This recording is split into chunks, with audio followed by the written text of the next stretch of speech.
Alors que je réfléchissais au thème de cette journée, jeunes et vieux se réjouiront ensemble, je pense vraiment avoir reçu une parole du Seigneur, parce que ça s'est éclairé soudainement. Et c'est comme si le Seigneur me disait, l'accent, il n'est pas sur le fait que les jeunes et les vieux se réjouiront. C'est bien de se réjouir, alléluia. Mais sur le fait qu'ils sont ensemble. Vous savez, on peut être ensemble selon une certaine conception du monde parce qu'on est côte à côte, mais ça ne veut pas dire qu'on est ensemble bibliquement selon la conception d'unité de Dieu qui va produire une démultiplication d'onction. Parce qu'il y a ce verset qui dit que là où un peut en chasser 1000, deux n'en chassent pas 2000 comme le voudrait une certaine logique, mais deux en chassent 10 000. Amen. Et il y a ce verset dans les psaumes qu'on connaît tous qui nous dit qu'il est doux et agréable pour des frères de demeurer ensemble.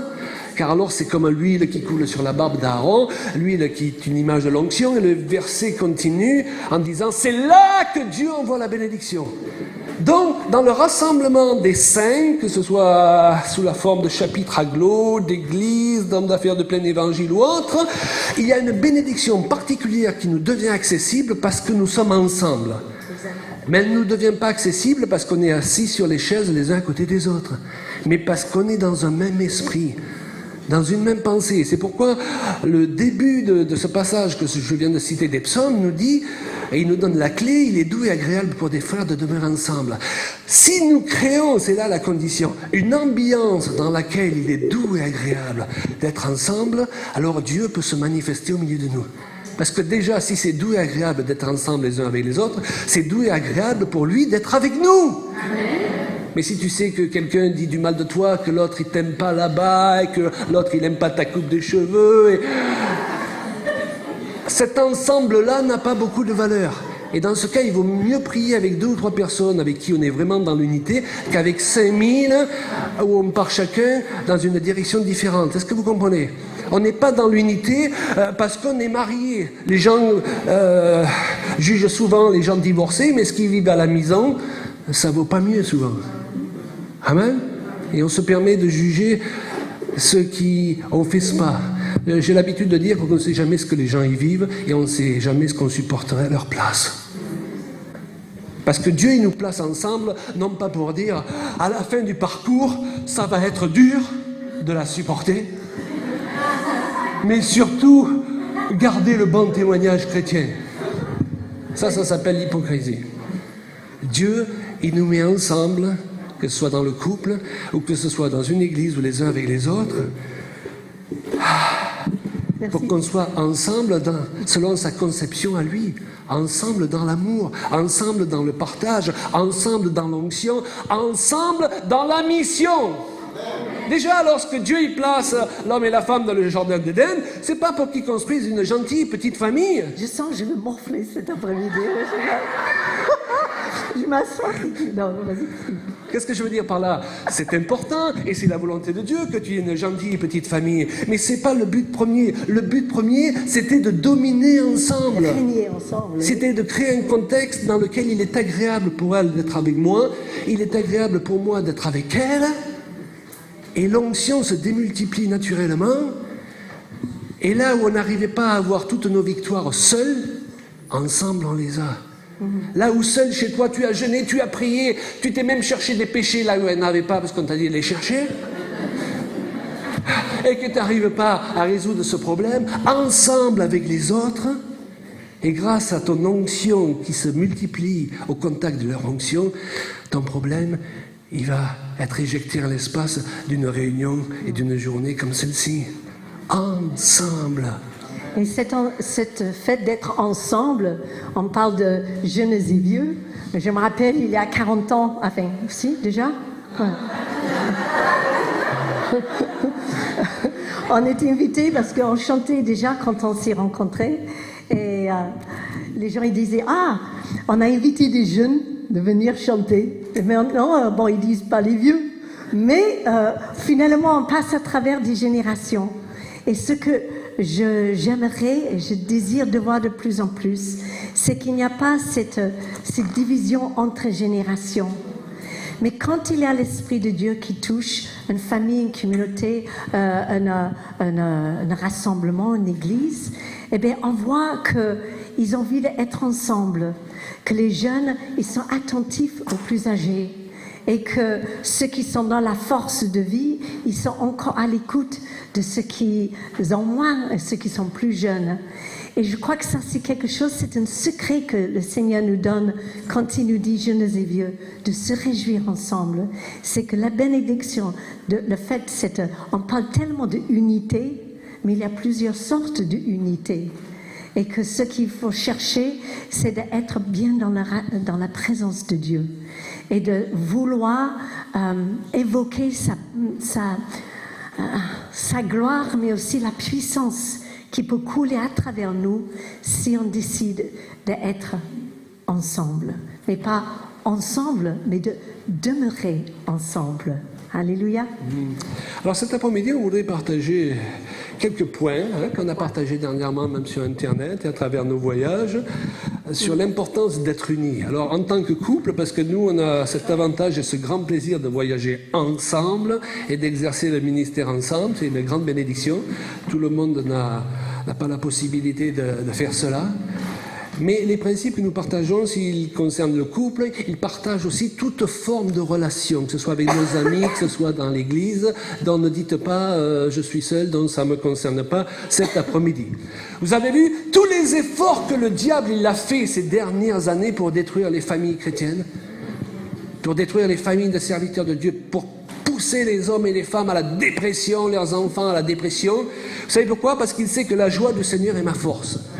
Amen. Et s'il arrive à me plonger dans la tristesse, voire dans la dépression, il sait qu'il va monter ma force.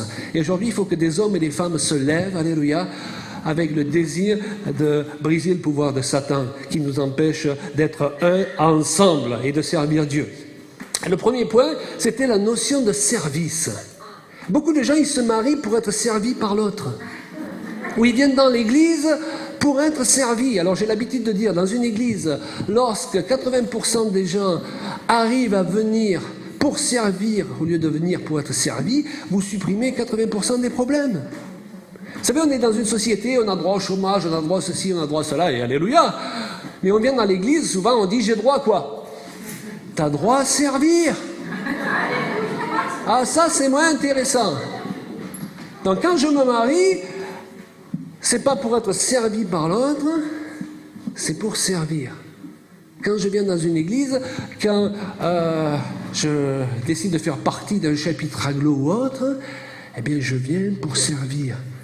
Je viens pour avoir une place en tant qu'enfant de Dieu authentiquement né de nouveau, qui a reçu quelque chose, et ce quelque chose, il veut le mettre au service des autres. Alors parfois ça prend du temps, alléluia, mais ça démarre d'abord par un état d'esprit, l'état d'esprit de serviteur. Nous avons trop de gens au sein du corps de Christ qui veulent être servis et qui ne veulent pas être des serviteurs. Et il y a beaucoup de gens aussi, quand ils vous voient prendre des avions, tenir un micro, une guitare, « Oh, je veux être serviteur de Dieu !» Mais parce que leur idée, c'est que le serviteur de Dieu, il est en vacances. Il est servi par les autres. Mais serviteur de Dieu signifie serviteur des autres. C'est pour ça qu'on est là pour vous servir aujourd'hui. Alléluia. Et à propos de ce point de service, j'étais étonnée, il y a à peu près une semaine, j'écoutais quelque chose à la télé et j'étais très étonnée d'entendre ce qui était dit. Il disait, voilà, on a toujours entendu parler que l'amour ne dure pas. On va donner, normalement, l'amour, le vrai amour, ça dure 3 ans. 3 ans, hein? Vous avez déjà entendu ça? Alors, où ils ont trouvé 3 ans? Eh bien, parce qu'ils ont fait des études par rapport à notre... en étant homo sapiens. Et ils ont dit 3 ans, c'est à peu près le temps qu'il faut pour accoupler, avoir un enfant, et pour que l'enfant devienne un peu autonome. Donc, c'est logique, 3 ans. Voilà, logique, hein? Par rapport à la fidélité d'autres créatures sur la Terre. Okay. Mais ils avaient découvert une autre étude qui vient de sortir et j'étais étonnée par ce qu'ils disaient. Ils disaient qu'il y a 2 choses qui puissent faire en sorte, finalement, que l'amour peut durer plus de 3 ans. On est content, hein? Que l'amour peut durer plus de 3 ans. Et comment? Eh bien, ils ont découvert qu'entre un homme et une femme, que qui sont mariés, par exemple, c'est toujours mieux, hein, voilà, que quand ils vivent régulièrement des événements, des choses, ça peut être une épreuve où ils traversent et ils ont une solution, mais ça pourrait être aussi des petites choses comme de se trouver sous la pluie et ensuite, voilà, il faut se débrouiller, mais d'être un peu chamboulé dans nos habitudes. Il vit des petits événements qui aident à construire une relation en profondeur et qui peut entretenir cet amour. Et il parlait, alors il y avait 3 mots, c'était intéressant, il disait qu'à ce moment-là, les deux, ils sont en synchronisation, que dans le cerveau, il y a quelque chose qui se fait, et qu'il parlait même de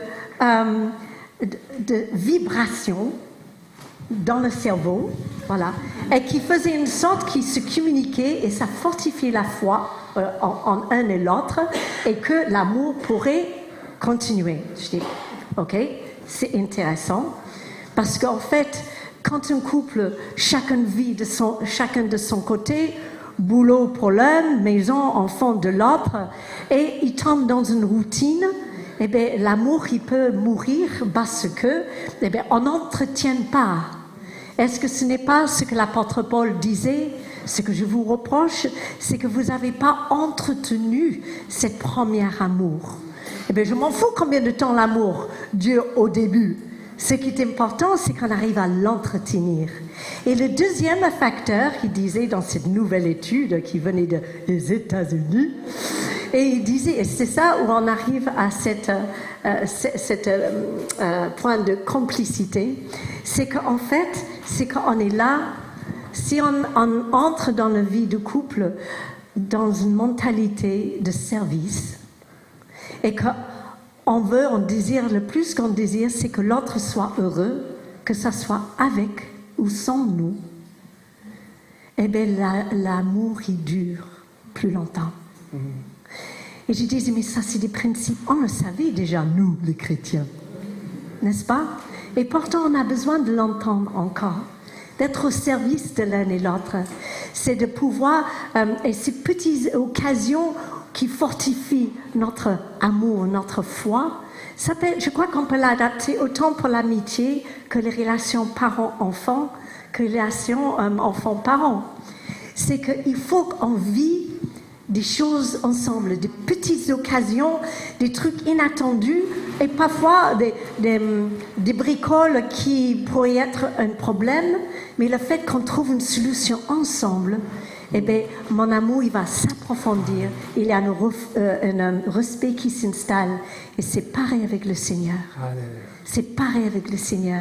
Si nous avons une vie avec le Seigneur qui est monotone, qui n'y a ni donner, ni recevoir, ni rien du tout, ni dialogue, c'est normal.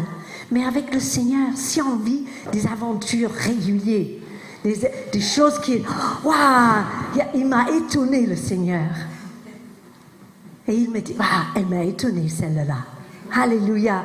Je lui ai confié une mission. Alléluia, elle a récolté 1000 fois. Merci Seigneur. De entretenir l'amour, même en général. C'est vraiment de vivre de cette relation intime qu'on connaît avec le Seigneur, mais que ça soit entretenu régulièrement. Et cette idée de service, de servir l'un et l'autre. Et que... Je fais... Ouais, 10 secondes. Et j'ai remarqué que quand on se lance, on parle beaucoup avec des jeunes gens qui veulent se lancer dans la mariage, la vie à deux.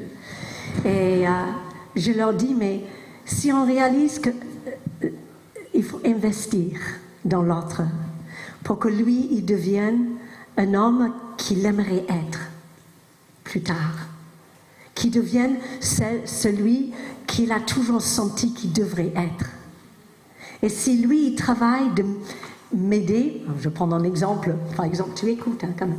Mais si, par exemple, il s'investit pour m'aider à m'épanouir et pour que je devienne quelqu'un que j'ai toujours rêvé d'être, eh bien, ça peut que marcher.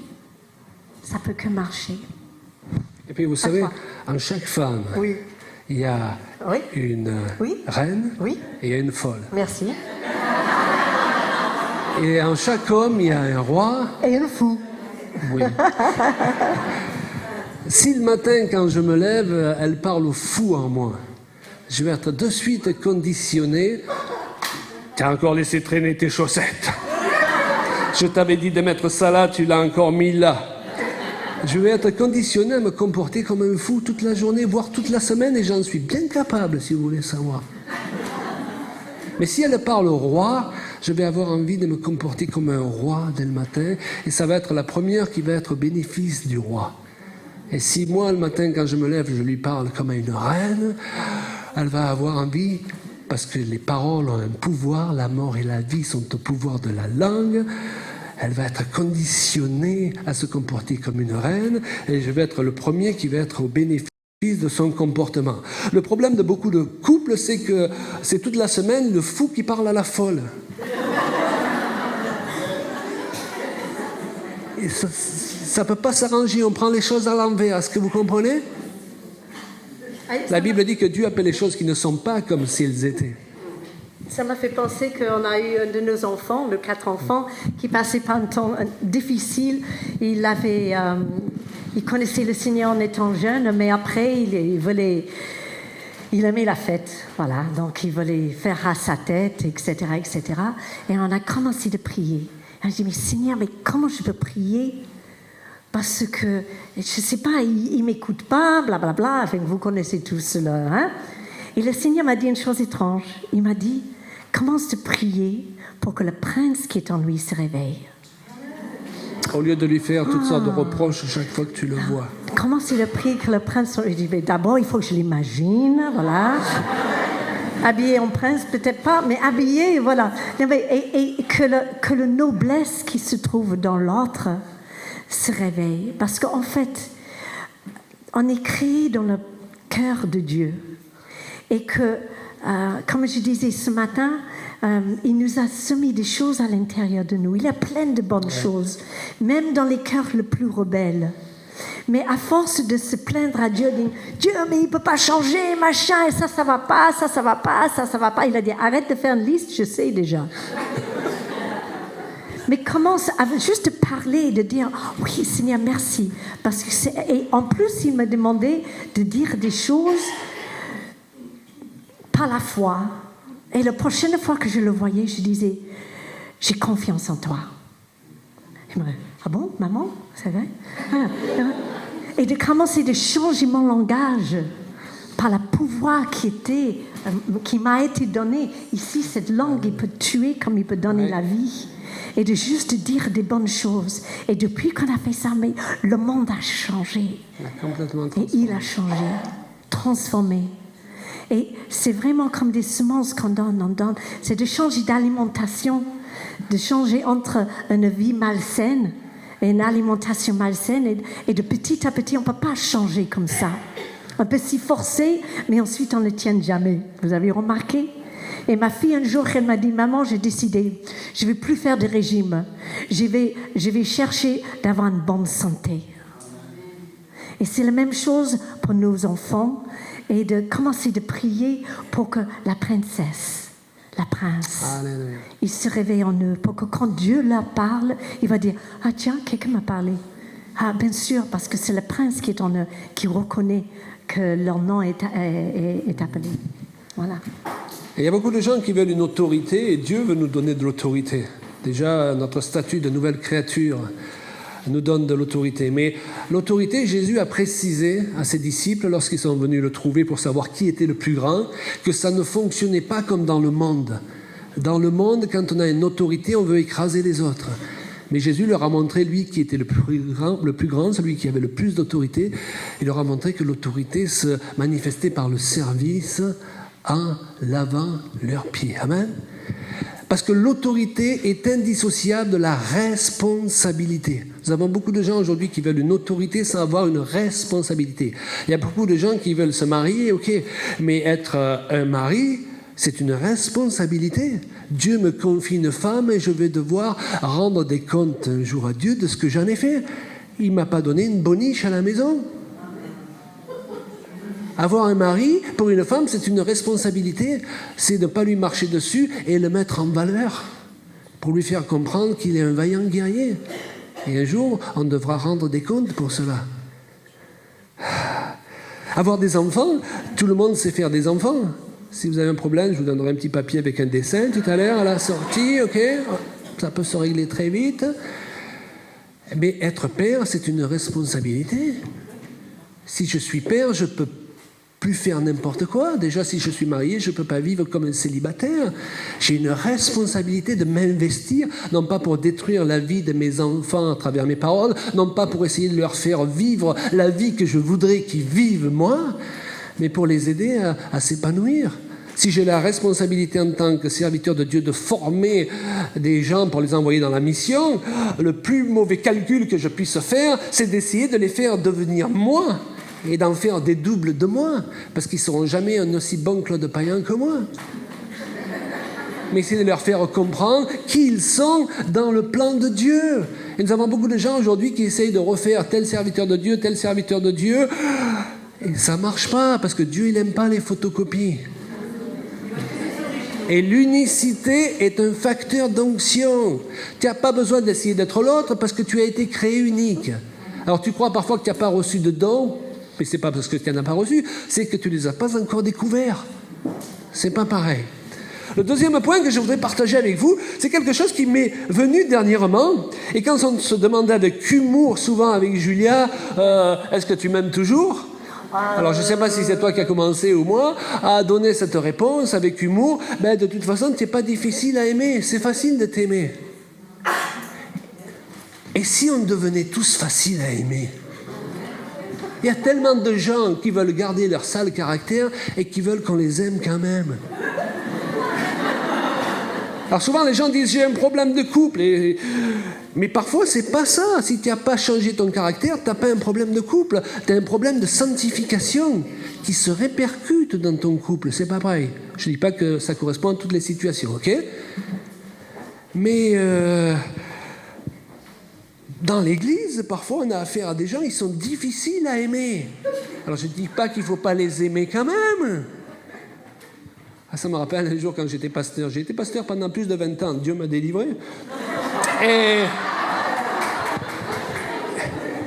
il y avait des gens difficiles à aimer. Alors un jour, j'ai dit, écoutez, il faut vivre dans l'amour. Un jour, vous allez sortir d'un culte, inviter la personne que vous estimez qui est le plus difficile à aimer. Vous ne lui dites pas, mais vous l'invitez. Vous faites le contraire de ce que votre chair vous pousserait à faire. À la fin du culte, ils sont tous allés trouver la même personne. Donc, elle a dû se douter de quelque chose.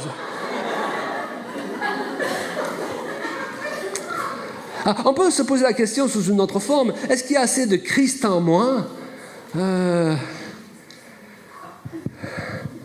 pour que les gens ils aient envie d'être dans ma présence? Vous savez, parfois on a affaire à certains chrétiens, enfin il n'y en a pas ici, mais surtout là, il y en a quelques-uns. Vous avez l'impression qu'ils vous disent « Donne-moi quelque chose de simple et je te le rends compliqué en 5 minutes. » Alors que notre appel, c'est tout le contraire. C'est de prendre ce qui est compliqué dans la vie des gens et de le rendre simple. Vous avez vu à quel point la vie des gens est compliquée ? S'ils viennent dans nos églises et qu'on leur complique encore plus la vie, mais où est-ce qu'il va falloir qu'ils aillent se réfugier ? Il faut que dans ta présence, leur vie se décomplique. Amen ? Une chose importante à réaliser, d'ailleurs je l'ai regardée pour savoir si elle voulait prendre le micro, c'est que nous ne fonctionnons pas de la même façon. Ah, vous avez remarqué. Vous avez remarqué que votre conjoint ne fonctionne pas comme vous ? Hein ? Vous avez remarqué que les autres personnes dans l'église ne fonctionnent pas comme vous, que vos enfants ne fonctionnent pas comme vous, et quand vous vous attendez à ce qu'ils réagissent comme vous, vous êtes déçus. Parce que c'est la première chose qu'il faut réaliser et respecter. L'autre ne fonctionne pas comme moi. Moi, ça fait 37 ans qu'on est mariés. Ma femme, je leur dis, n'a toujours pas compris que j'ai toujours raison.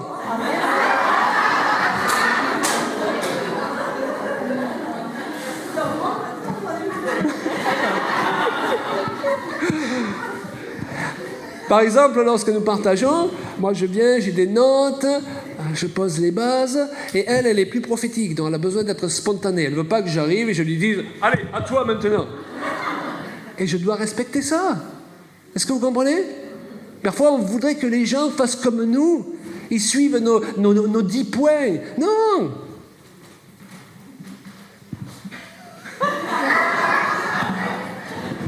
C'est là, voilà. Comme ça, je peux marcher un peu. C'est vrai que pendant des années, on fonctionne tous différemment. Et on a de mal à concevoir parfois la vie autrement que la manière nous, on le voit.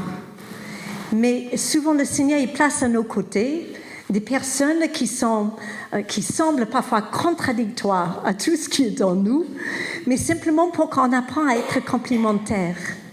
Et que ce que l'ennemi veut surtout, c'est de nous placer qu'on soit un contre l'autre. Que ce que le Seigneur il veut, qu'on soit un à côté de l'autre. Et nos différences vont nous permettre de pouvoir agir dans une sphère plus grande. C'est un peu comme la musique. Claude, il a un arrière-plan qui est plutôt rock and roll, oui, c'est ça. Et moi, plutôt un côté un peu folk, un peu classique et tout ça. Mais ensemble, on arrive à faire une musique qui nous ressemble, mais qu'on ne peut pas faire si on n'a pas l'autre. Vous comprenez ce que je veux dire? Et cette complicité est quelque chose qu'on doit chercher dans l'Église davantage. Et pendant des années, je ne comprenais pas pourquoi mon mari, moi j'aime être dehors, de faire des randonnées, de marcher, de suer, entrer quand il fait un peu froid, avoir une bonne tasse de thé, c'est impeccable. Alors, mon mari, il n'est pas trop comme ça. Voilà. Moi, j'intercède pendant ce temps. Et pendant longtemps, je prends un exemple neutre. Hein, je ne vais pas me mettre non, mais et donc pendant des années, j'attendais que, j'essaie de le persuader, etc. Et de temps en temps, on faisait des petites marches et tout ça, mais je pouvais beau lui acheter une paire de chaussures, ça ne faisait pas de lui un randonneur. Et pareillement, lui, il écrit beaucoup, comme les réseaux sociaux, machin, de temps en temps, j'ai mis une photo et tout ça, c'est bien, voilà. Mais ma vie, je le gère différemment. Et moi, j'ai essayé d'entrer dans le pot d'autre chose, et d'essayer, mais c'est pas moi. Et que quand on est vraiment, je reviens un peu de ce que je disais ce matin, mais quand on est bien en étant soi-même, eh bien, on peut aimer l'autre et on peut le libérer pour qu'il soit lui-même, sans que j'exige de lui des choses qu'il n'a pas en lui. Mais parfois, on ne veut pas faire ce que nous on aime si lui il ne le fait pas avec nous.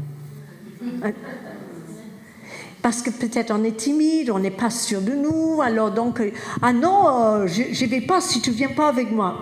Mais ça ne me plaît pas, il va me dire. Je dis non. Et ensuite, on va mettre des jougs sur l'autre qui ne sont pas inutiles.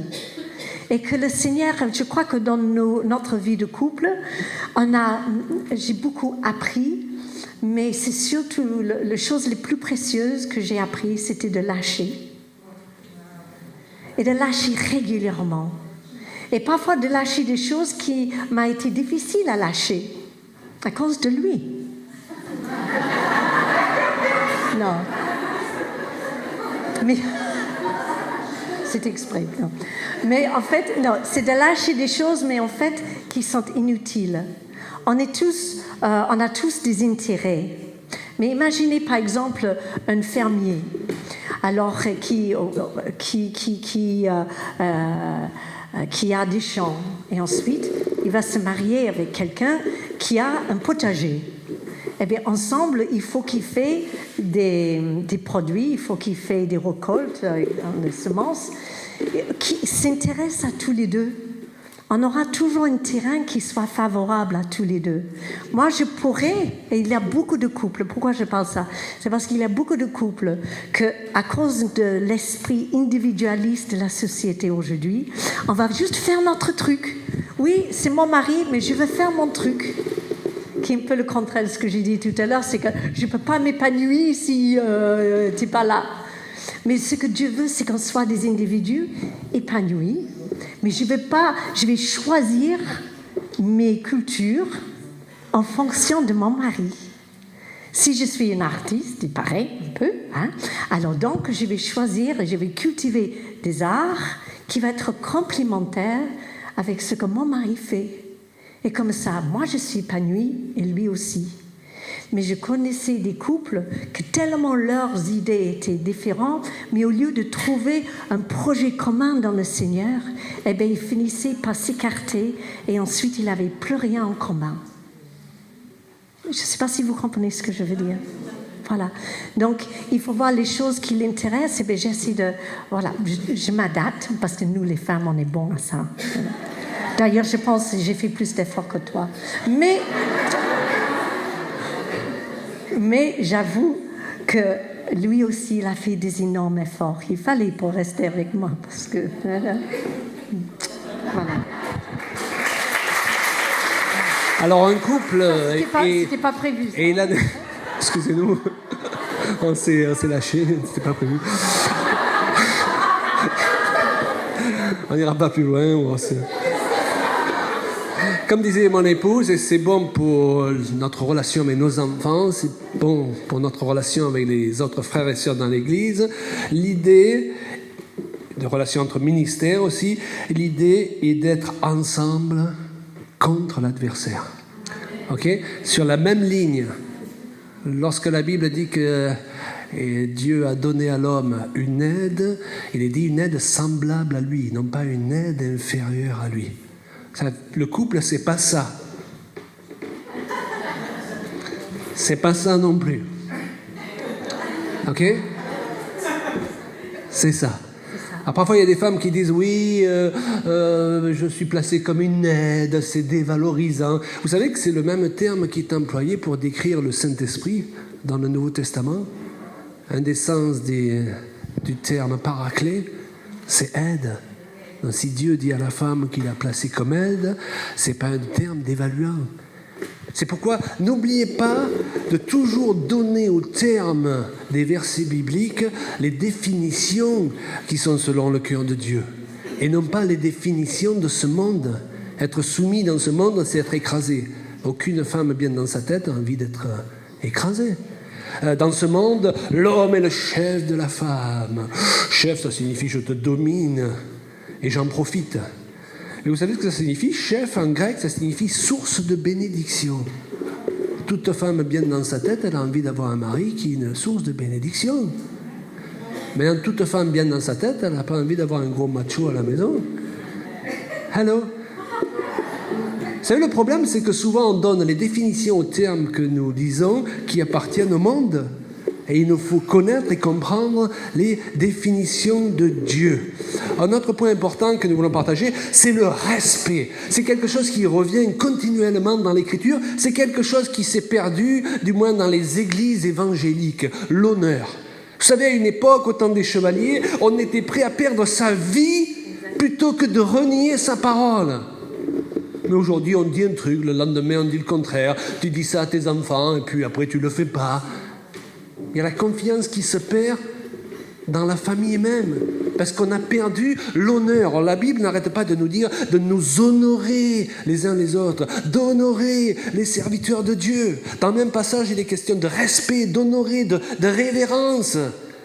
Quand vous voyez comment les gens se parlent parfois dans les églises ou dans les couples, vous ne voyez pas qu'il y a cet honneur. D'ailleurs, nous vivons dans une société où l'irrespect est même élevé au stade de vertu en ce moment à la télé. L'autre jour, j'entendais un journaliste qu'on critiquait. Pourquoi ? Parce qu'il n'osait pas être irrespectueux. Tu es un mauvais journaliste aujourd'hui si tu n'es pas irrespectueux, si tu ne rabaisses pas les gens avec tes questions. Moi, je ne crois pas à l'enlèvement de l'Église qui peut arriver chaque jour. Vous savez pourquoi ? Parce que je crois que Dieu, il va d'abord préparer son Église à travers une réforme.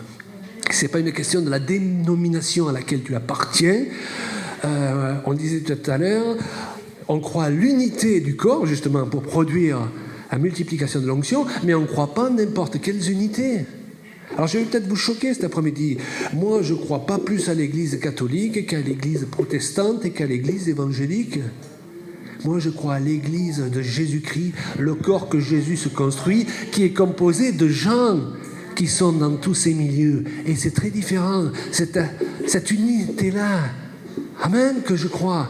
Je crois se reconnaître dans l'esprit. Quand on rencontre un passionné de Jésus, moi, ça m'est égal de quelle église ou de quelle... Moi, je veux travailler avec des personnes qui veulent s'engager et qui sont fiers de leur foi, mais qui ne veulent pas faire gaver des personnes qui ne veulent pas entendre, qui veulent simplement partager l'amour et qui rayonnent. Moi, j'aime des gens qui rayonnent, où on voit la gloire de Dieu sur eux. Vous êtes magnifiques cet après-midi. Alléluia. Il y a lumière là-dedans, mais c'est extraordinaire parce que vous brillez. C'est ça ce qui est important. Et heureusement que le Seigneur, il sait faire la différence. Le respect aussi, c'est d'attendre que l'autre mûrisse. C'est que quand on sait très bien, on dit parfois, oh non, mais cela, immaturité, machin. Attends un peu. Mais gardez la porte tout le temps ouverte. Ne jugez pas, ne condamnez pas. Attends que les roues tournent quelquefois. Et ensuite, on se retrouvera un peu plus tard. Et là, on va pouvoir peut-être travailler ensemble. Mais chacun de nous, on est sur le même chemin. C'est juste, heureusement, on n'est pas tous au même endroit sur le pont. Ça serait un petit peu lourd. Donc, on est tous éparpillés. Il y a ceux qui sont devant et ceux qui sont derrière. Mais ce qui est important, c'est qu'on soit sur le chemin. Alléluia. Alors les points qu'on développe, ils ne sont pas obligatoirement placés dans le bon ordre. Hein. Et peut-être le plus important, c'est celui-là, l'importance de prier ensemble. Si vous êtes dans une église, c'est triste parfois. Lorsqu'on invite un prophète de passage, l'église elle est pleine. Lorsque c'est la réunion de prière, il y a plus grand monde. C'est assez significatif de l'état de l'Église et de nos priorités aujourd'hui. Où est notre problème ? Prier ensemble avec l'autre. Mais prier ensemble, là il faut ouvrir des parenthèses, c'est pas pour que la prière devienne un fardeau. Je prie avec mon conjoint, mais comme moi j'aime prier dans le canapé, tu restes assise à côté de moi dans le canapé. En fait, c'est plutôt elle qui aime prier dans le canapé, moi j'aime marcher. Je suis assise souvent dans le canapé. Mais lui, il faut qu'il marche. Alors, donc on a un arrangement, voilà. Alors lui, il marche, et moi, je reste assise. Oui, et ça marche. Sinon, il faut que je lui suis, comme ça. Ça ne va pas du tout. Donc lui, il marche, et moi, je reste assise. C'est très bien. Pourquoi nous donnons cet exemple ? Parce que souvent, on utilise les bonnes choses que Dieu nous donne comme une occasion de chute. À cause de notre état d'esprit, on voudrait toujours que l'autre soit comme nous et fasse comme nous. Lâcher du lait. Alléluia. On voudrait qu'il prophétise comme nous. On voudrait qu'il prêche comme nous. On voudrait qu'il chante comme nous. Et l'apôtre Paul, il dit, chacun tient de Dieu un don particulier. Lui-même, il dit, j'aimerais que tous les gens soient comme moi, mais c'est pas le cas, heureusement. Parce que chacun tient de Dieu un don particulier. Et là, nous pouvons sauter sur ce point très important qui est l'identité. Une des raisons pour laquelle le Seigneur il te sauve, c'est pour que tu sois arraché des griffes de Satan et que tu sois placé sur le chemin du ciel, bien sûr, c'est le plus important. Mais si nous n'avions rien à faire sur cette terre pendant le temps que nous nous y trouvons, autant partir de suite au ciel. Mais Dieu, il a besoin qu'on se fortifie dans notre nouvelle identité d'enfant de Dieu, dans notre nouveau statut pour être utile entre ses mains. Et un couple et une église forte et une famille forte, c'est pas l'identité de l'un qui se perd dans l'identité de l'autre. C'est deux identités fortes. Et donc, j'ai tout intérêt à l'aider à développer son identité et elle a tout intérêt à m'aider à développer mon identité. plutôt que de vouloir que mon identité disparaisse pour que ce soit la sienne seulement qui paraisse. Est-ce que vous me suivez? Vous êtes dans une église, non pas pour montrer que vous savez prophétiser, que vous avez un grand ministère, vous êtes là pour aider les autres à développer leur identité. On s'en fout de ton grand ministère, t'as pas compris? Alléluia, parce que Dieu, il élève les humbles et il abaisse les orgueilleux. Et beaucoup de ce qu'on appelle le ministère aujourd'hui, c'est de l'orgueil à l'état pur. Aujourd'hui, c'est la course au titre. On veut de l'apôtre, on veut du prophète par-ci, on veut de ceci et de cela.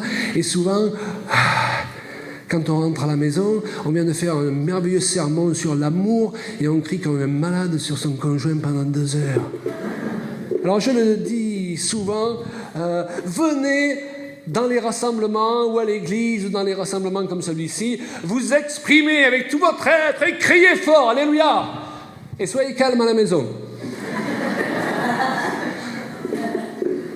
Parce que si vous n'extériorisez pas votre agressivité là où il faut, vous allez finir par l'extérioriser là où il ne faut pas. Et il y a beaucoup de gens au milieu de nous, ils nous regardent, on bouge, on remue les bannières, ils disent, ils sont gentils, mais... Et puis eux, quand ils rentrent à la maison, c'est là qu'ils libèrent leur agressivité. Alors viens la libérer ici, ton agressivité, et fous la paix à ta femme à la maison quand tu rentres. Il faut dire qu'il y a des moments aussi qui sont tellement différents. Il y a des moments où un va être fort et l'autre va être faible. Et ça aussi, ça fortifie tellement l'amitié, la confiance dans les uns les autres. Il y a eu, au début de notre marche avec le Seigneur, on était une jeune couple pastoral. Et vraiment, moi, les gens, ils disaient, tu sers le Seigneur? Je dis, oui. C'est mieux? D'accord. Oui, je sers le Seigneur, mais je sers le Seigneur à travers mon mari. Ça veut dire quoi, ça, exactement? Mais moi, je savais ce que ça voulait dire. Ça voulait dire que je n'avais pas la responsabilité de répondre à des questions compliquées. Quand les gens me posaient des questions, je disais, mais il faut mieux demander à mon mari. Voilà, parce que si je disais quelque chose de contraire, après, ça serait pas bien, machin et tout ça. Mais j'étais vraiment, c'était tellement confortable ici. Parce que, voilà, c'est plus facile. Parce que quand il y a des flèches, je suis en 2e position.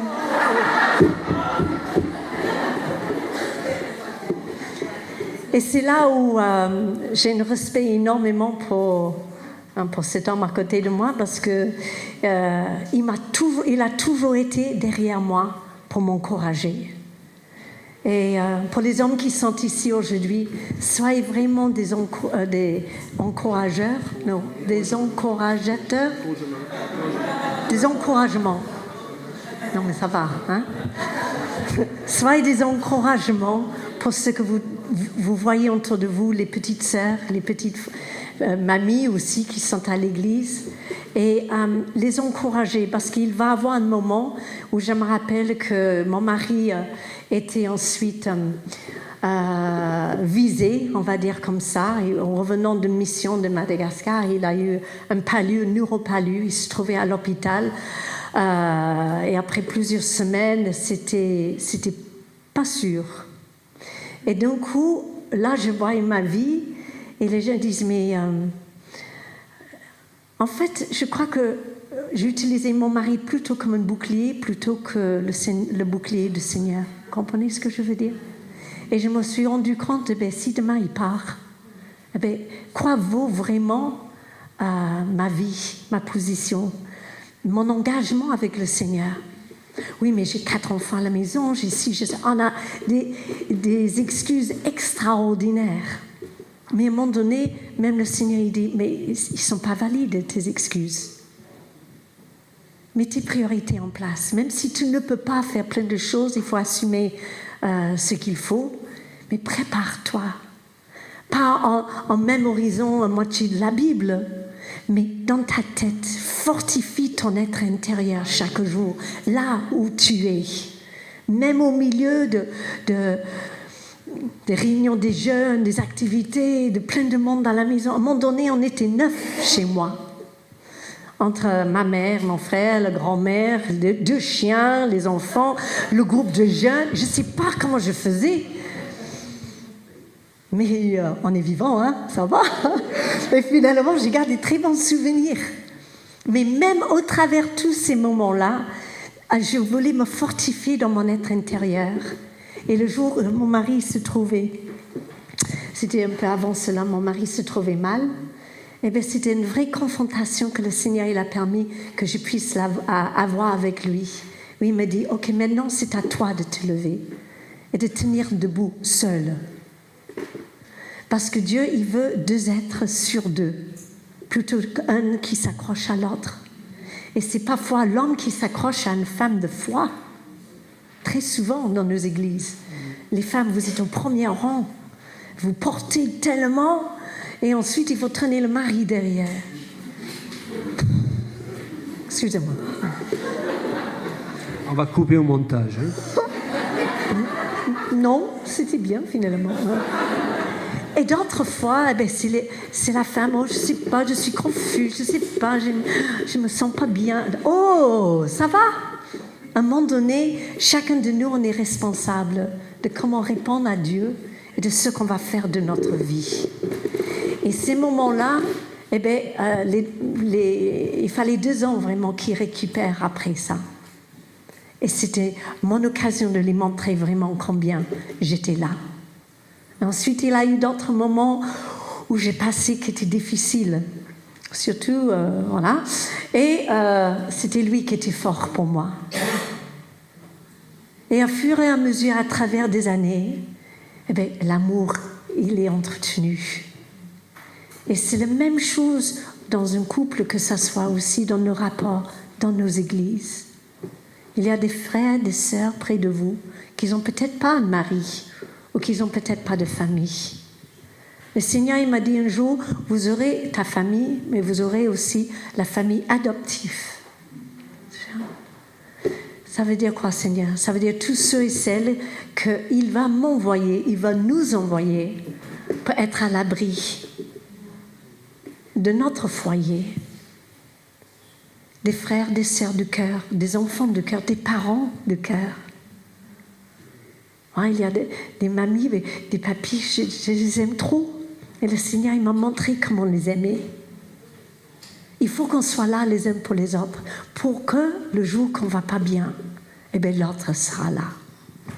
Et de ne pas s'isoler et de vivre...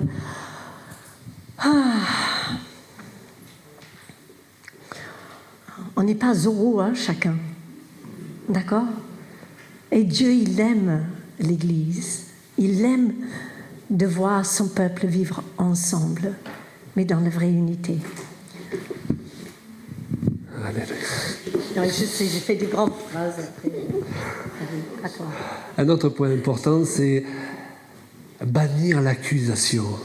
Il faut qu'on bannisse l'accusation de nos bouches. Le destructeur par excellence, la Bible nous dit que c'est Satan, c'est l'accusateur des frères. Et la Bible dit, ils l'ont vaincu à cause du sang de l'agneau, à cause de la parole de leur témoignage, l'accusateur des frères. Rappelez-vous une chose, on ne peut pas vaincre le diable en utilisant ses propres armes et ses propres affaires. On ne peut pas mener une vie chrétienne victorieuse, faire fonctionner sa famille avec les armes du diable, avec l'accusation. En plus, après, il nous fait payer la location. L'accusation, c'est l'aiguillon par excellence pour rabaisser les autres, pour se rabaisser. Et 10 ans d'accusation, et parfois juste une année ou 6 mois d'accusation non-stop, ça tue l'amour. On n'est pas là pour être avec le diable contre l'Église, on est là pour être avec Dieu pour l'Église. On voit ce qui ne va pas, mais qu'on le veuille ou pas, Jésus, il aime toujours et il a toujours prévu de venir la chercher. Aucun de vous n'a reçu un email ou un fax de la part de Jésus qui dit « J'ai changé d'avis, je ne viendrai pas chercher mon Église ». On est d'accord? Il a toujours prévu de venir la chercher. Ça veut dire qu'après tous toutes les choses qu'on a pu voir, tous les adultères, toutes les escroqueries, tous les faux ministères, il croit toujours dans son Église. Alors qui sommes-nous, nous, pour ne plus y croire? Et il prononce des paroles positives sur son Église. Ne faites pas partie de ceux qui parlent toujours contre l'Église, qui parlent toujours contre les serviteurs de Dieu. Et souvent, quand on est blessé, on réagit. On réagit par rapport à la blessure qu'on a eue nous, mais on devient illogique dans notre raisonnement. Un homme qui a été blessé par une femme, il va dire « Toutes les femmes sont comme ça ». Une femme qui a été blessée par un homme, « Tous les hommes sont comme ça ». On a eu un mauvais pasteur qui a abusé, qui a fait de l'abus spirituel sur nous. Tous les pasteurs sont comme cela. Eh bien, j'ai une nouvelle pour vous. Tous les hommes, ils ne sont pas comme ça. Toutes les femmes ne sont pas comme ça. Et tous les pasteurs ne sont pas comme ça. Il y a des tas de gens super bien dans les églises. L'église, vous y trouverez le pire, mais vous y trouverez aussi le meilleur. Ce n'est pas dans l'église, dans le monde que vous trouverez le meilleur. Le tout, c'est de s'entourer des bonnes personnes. Alors pourquoi est-ce que Dieu ne se débarrasse pas du pire? Parce qu'il faut laisser croître le blé avec l'ivraie jusqu'à la moisson. Et puis ensuite, des gens qui ont été le pire aujourd'hui, ça nous est tous arrivé de passer par une période où on était le pire pour les autres, pas le meilleur. Celui qui a été le pire aujourd'hui, il y a quelque chose de merveilleux dans l'Écriture qui s'appelle la repentance, qui nous permet de devenir le meilleur demain. Ce que tu as été hier, avant même cette réunion, c'est pas si important que ça. Ce qui est important, c'est ce que tu seras dans les temps qui viennent. Parce que la Bible dit, si aujourd'hui tu entends sa voix, n'endurcis pas ton cœur.